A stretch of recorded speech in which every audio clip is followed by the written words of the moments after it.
Mtazamaji hujambo, natumai kuwa ubuheri wa afya. Karibu katika Dira ya Elam. Kumbuka kuzungumza nasi kupitia mitandao yetu ya kijamii @Elam TV Kenya na @Beatrice Kageha. Tutaanza moja kwa moja na viamshahamu. Who has some idea to come to this beautiful country and invest cash crops and therefore increasing their yields and their productivity. The African Climate Change Summit, which will commence on 4th to 6th of September. Maneno ya succession. Tukifanya succession, familia zitaweza kushibana. Unataka nguvu bado ujenzi. Lakini sikata irudi, lakini nisio ni maisha hapo. Kulima hapa hawezi, maana hii maji ilikuja iko na kemikali ya chumvi ilichoma mtu. Apply, tunaangalia ni watu 40,000 wameapply na pesa tuko nazo ni tuna allocate equally. Naomba upande wa CDF watuongezee pesa kwa maana zile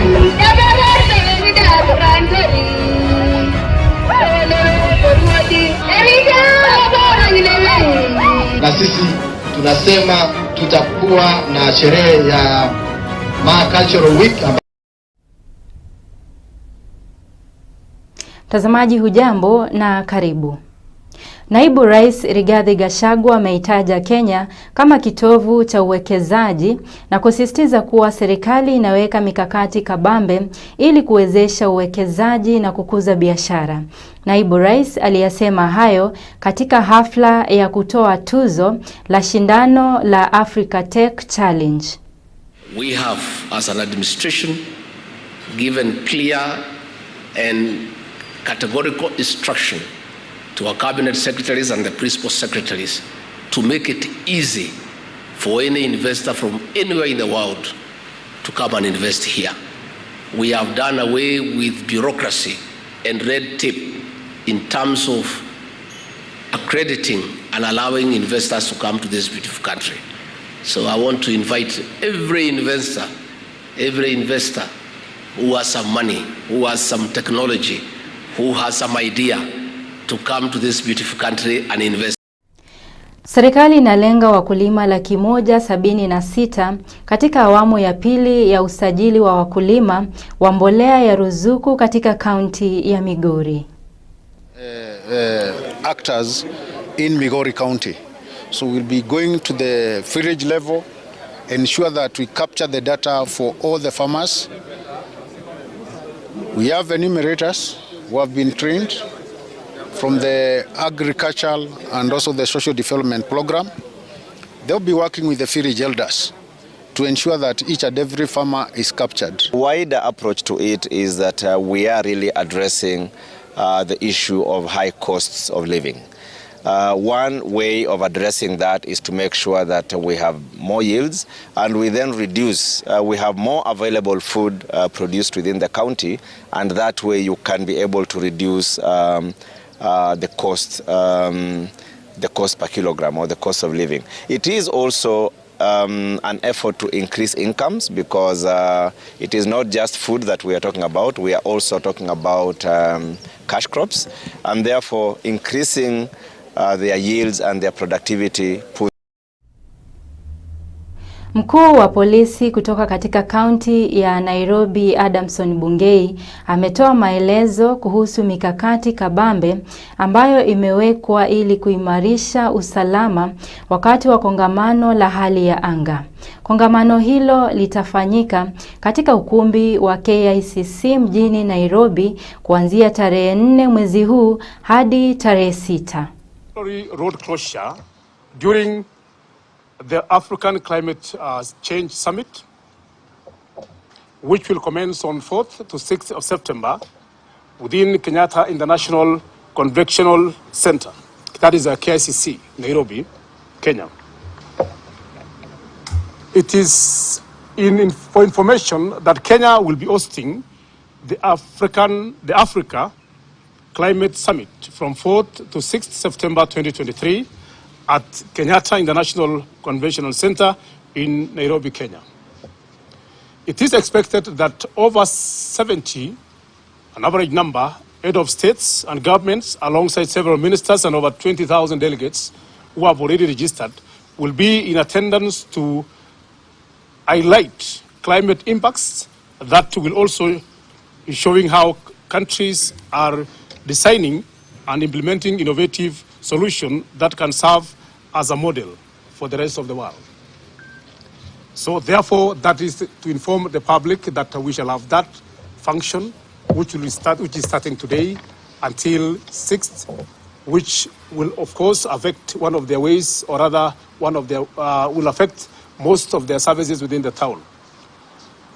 Therefore, the Regional Police Command, in collaboration with other national security agencies, will provide optimum security throughout the 3 phases of the event. That is on arrival, stay, and subsequent departure of our delegates. And this also is to inform the members of public that they are not out of this service. They will also be provided the same security within the other areas of CBD. In this, I mean the Central Business Center. So that should inform the public that their security will be assured as well. I want to also remind, or rather inform the public, that there are some areas that are marked to be red zones. Red zone means the areas that will be fully meant for delegates only, or those who will be participating in this particular summit within KICC. The most affected areas, or those which will be within the red zone, will be Arambe Avenue. Arambe Avenue, we have Taifa Road, to include Reassurance Plaza, and also the sunken parking.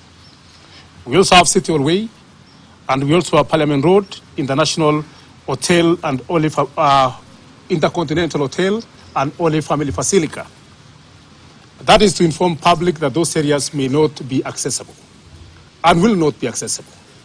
So therefore, they should plan their plans appropriately as per this plan that we are now informing them before we start the operation. Again, all roads during the above-mentioned African Climate Summit, the following roads will remain closed to the general public between 4th of September to the 60th of September. So some of the roads will remain closed, and therefore we want to inform them to avoid any kind of inconvenience. Arambe Avenue, Parliament Road, Taifa Road, City Hall Way, and there's also some avenues within the same roads, that is Tumbo Lane, we have Pension Lane, Haile Selassie Lane, and the Parliament Lane. Those inclusively will be closed as well.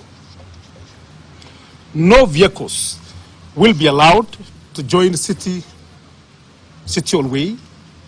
At the same time, that is through Webera. So they should be informed of that. There will be no vehicles that will join City Hall Way through the roads of Webera.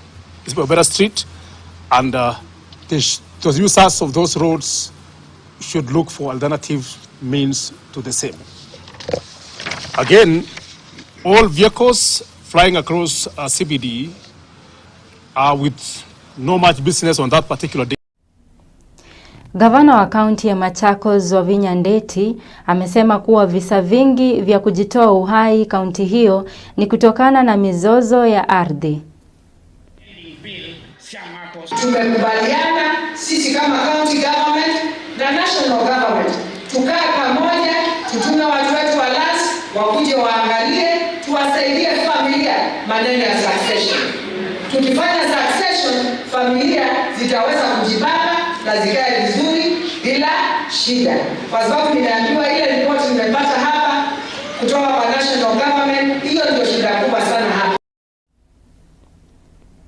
Familia 300 katika kijiji cha Mwariki, eneo bunge la Nakuru Magharibi, kaunti ya Nakuru, zilizohama kutokana na kuongezeka kwa maji ya ziwa Nakuru, bado zinahangaika kwa kukosa makao, huku juhudi zao za kupata fidia zikiwa hazijafua dafu kutokana na kutokuwepo kwa sheria inayohusu fidia kwa waathiriwa wa mabadiliko ya hali ya anga. Ilikuwa hali ngumu kifikra na kimapato, kwa sababu unafanya mambo kama 5 kwa wakati moja na yote inahitajika, the common needs which was shelter and food. Sasa maji ndio kuja karata hii ishi yote na baka kwamba huko juu tunajua alirudi kwa rent na alikuwa ametoka kwa rent, mtu amekuja hapa maji mangana na karona, amelipa rona, amepata kaproti, amechukua rona, amejenga, maji ndio imekuja mfukuza karudi tena kwa rent, na bado anaumia sana. Familia mingi ziliwachara kwa sababu ya hiyo janga ya maji ilipotokea. Huwezi kuinvest pale. Na ukikaa pale sio ile kukaa unajua uko sure 100% kama itakuja rudi wakati mwingine. Na bado hapa hivi foundation ukisema ni kuchimba unaenda fiti 4 umefikia maji. Na hata ni ngumu bado ujenzi. Lakini sikataa irudi, lakini ni maisha hapo. Kulima hapa hawezi, manake hii maji ilikuja iko na kemikali ya chumvi, ilichoma mchanga. Hata penye inapandwa, hata kama ni mbegu ya mahindi ukipanda inageuka inakuwa yellow, itoki. Hata nyazi yenye ilikuja kumea hapa ni tofauti, si nyazi ile yenye imeishi miaka hii, nyazi yenye imea kwa bahari kando. Sasa hizi naona kuni msimu wa mvua tuwezi panda. Baadhi ya wazazi katika kaunti ya Mombasa wameelezea masikitiko yao kutokana na kupanda kwa gharama ya elimu, huku wakitaka watoto kutoka familia maskini kupewa kipaumbele katika ufadhili wa elimu nchini. Tunazotupatia ni kidogo.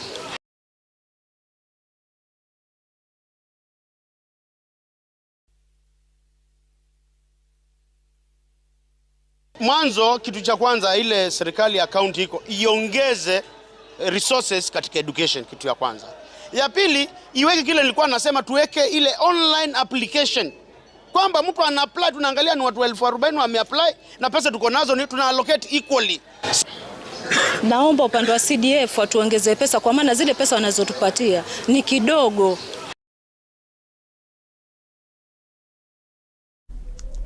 Na gavana wa kaunti ya Samburu Lati Lelelit ametoa shukrani kwa wakazi wa Baragoi kwa kudumisha amani, na kisha akatoa onyo kwa yeyote yule atakayejaribu kuvuruga amani inayoshuhudiwa katika eneo hilo.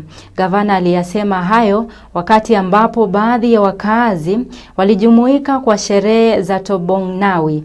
Seneta wa kaunti hiyo vilevile alishabikia sherehe hiyo na kusema kuwa sherehe hiyo imeleta amani kati ya wanajamii.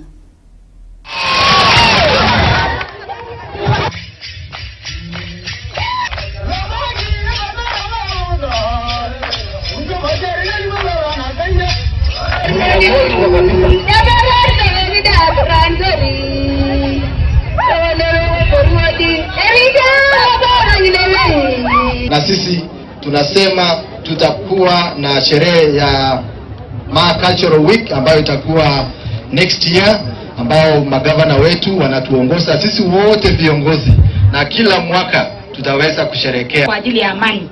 Na leo tunaweza kusanyika hapa wote kwa sababu hiyo amani ambayo Mungu ametupatia. Kwa hiyo mimi nataka kusema asante Your Excellency the Governor, seneta wetu, mjumbe ambaye hayuko hapa, MCS na wale wote pamoja na wazee na vijana, wale wote ambao walikubali mambo ya amani, na ndio leo tunaweza kusanyika hapa kufurahi pamoja.